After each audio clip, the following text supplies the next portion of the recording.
الرحمن الرحیم وبہ نستعین انہ خیر الناصر و معین۔ آج کی گفتگو کا آغاز ایک سوال سے کرنا چاہتا ہوں۔ سوال یہ ہے کہ ہم لوگ کیسی زندگی گزارنا چاہتے ہیں؟ کیا ہم اس بات کے اوپر اکتفا کر لیں گے، ہم اس بات کے اوپر راضی ہیں کہ ہماری زندگی مختصر اور معمولی سی زندگی گزرے، یا ہماری زندگی اچھی ہو؟ یہ ایک سوال ہے۔ جہاں تک میرا اپنا تجزیہ ہے، میں سمجھتا ہوں کہ کوئی بھی انسان جس کے پاس عقل و شعور ہوگا وہ اس بات کے اوپر راضی نہیں ہوگا کہ اس کی زندگی یوں ہی معمولی نارمل سی زندگی اس کی گزرے، بلکہ وہ چاہے گا اور کوششیں کرتا ہے کہ ہماری زندگی اچھے سے اچھی گزرے اور ہم اس کے لیے ہمیشہ کوشاں رہیں۔ لہٰذا دیکھتے ہیں آپ، اس دنیاوی زندگی میں بھی انسان اپنی زندگی کو بہتر سے بہتر بنانے کے لیے، اپنے آرام و آسائش فراہم کرنے کے لیے وہ صبح سے شام تک، بلکہ بعض موقع 24 گھنٹے میں سے 20 گھنٹے انسان محنت کرتا ہے، اپنے آرام اور سکون اور چین کو وہ بھلا دیتا ہے تاکہ اس کی زندگی اچھی گزرے۔ ماہ مبارک رمضان ہے، یہ دنیا کے لیے بھی فائدہ مند ہے ہماری، اگر ہم اس کے اوپر عمل کریں، نسخے کے اوپر، اور آخرت کی زندگی کے اوپر بھی، یعنی دنیاوی زندگی میں بھی ہم اس سے فائدہ اٹھا سکتے ہیں، آخرت کی زندگی میں بھی ہم اس سے فائدہ اٹھا سکتے ہیں۔ اب سوال یہ ہے ہمارا کہ صاحب ہم کیا کریں کہ ہماری زندگی سعادت مند ہو، بہترین زندگی۔ اگر ہم اپنی زندگی میں سعادت مند ہونا چاہتے ہیں، آرام و آسائش کی زندگی فراہم کرنا چاہتے ہیں، تو ہمیں کیا کرنا چاہیے؟ اس سوال کے جواب میں آج ایک حدیث آپ کی خدمت میں عرض کروں گا۔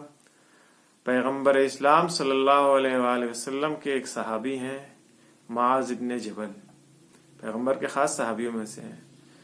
وہ نقل کرتے ہیں کہ ایک بار رسول خدا کے ساتھ ہم لوگ سفر پر جا رہے تھے۔ راستے میں درمیان سفر معاذ ابن جبل کہتے ہیں کہ میں نے رسول خدا سے کہا کہ یا رسول اللہ، کچھ باتیں بتائیے جو ہمارے لیے فائدہ مند ہو۔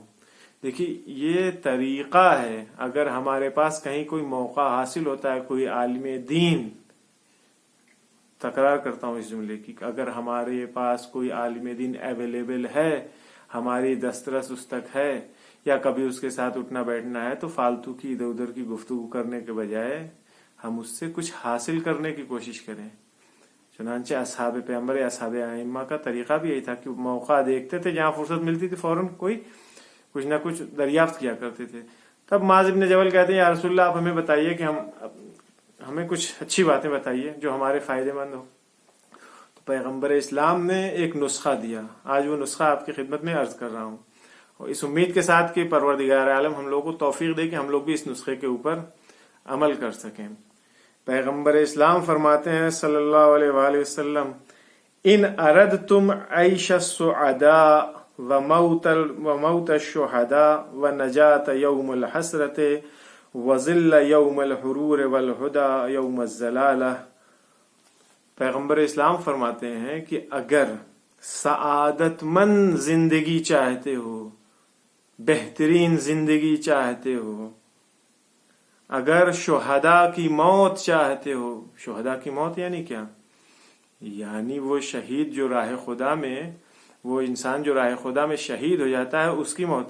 آپ کو معلوم ہے کہ بہترین موت جو ہے وہ شہید کی موت ہے، اس سے بہتر موت، اس سے اچھی موت ابھی تک کوئی دوسری موت نہیں ہے، اصلاً موجود ہی نہیں ہے کوئی اس سے بہتر موت۔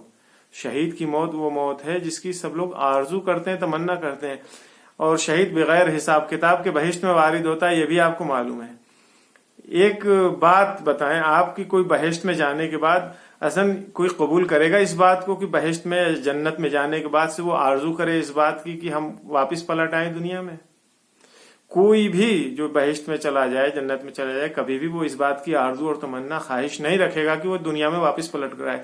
یہ صرف اور صرف اسپیشلٹی، یہ امتیاز صرف اور صرف شہداء کا ہے جو پروردگار عالم کی راہ میں شہید ہوئے ہیں۔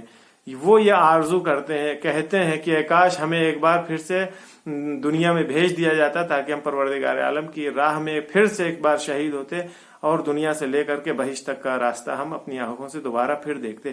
اور اس راستے میں بہت ساری چیزیں بیان کی گئی ہیں، کیا کیا شہداء دیکھتے ہیں، ان میں سے ایک چیز ہے کہ پروردگار عالم کے وجود کو وہ حس کرتے ہیں، محسوس کرتے ہیں۔ یہ معمولی چیز نہیں ہے. تو رسول خدا فرماتے ہیں کہ بہترین سعادت مند زندگی چاہتے ہو، اگر شہداء کی موت چاہتے ہو. اور پھر فرماتے ہیں والنجات یوم الحسرت. یوم الحسرت جو ہے قیامت کے ناموں میں سے ایک نام یوم الحسرت ہے، اگر قیامت کے دن نجات چاہتے ہو. اور وذل یوم الحرور. یوم الحرور یعنی بہت تپاتا گرم دن، اس میں اگر سائبان کی تلاش ہو، سائے کی تلاش ہو تم کو، اگر ایسا چاہتے ہو. والہدی یوم الضلالہ. گمراہی کے دن اگر ہدایت کی تلاش ہے، چاہتے ہو، تو کیا کرنا پڑے گا؟ نسخہ پیغمبر اسلام دے رہے ہیں. فدرس القرآن.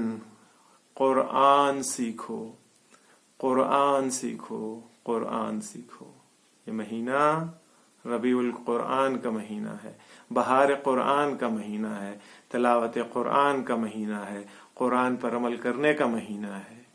ہمیں اس فرصت سے استفادہ کرنا چاہیے. پیغمبر اسلام فرما رہے ہیں فدرس القرآن. قرآن سیکھو. کیوں؟ فإنہ کلام الرحمن. کیوں ہم قرآن سیکھیں؟ کیوں؟ کیونکہ یہ پروردگار عالم کا کلام ہے.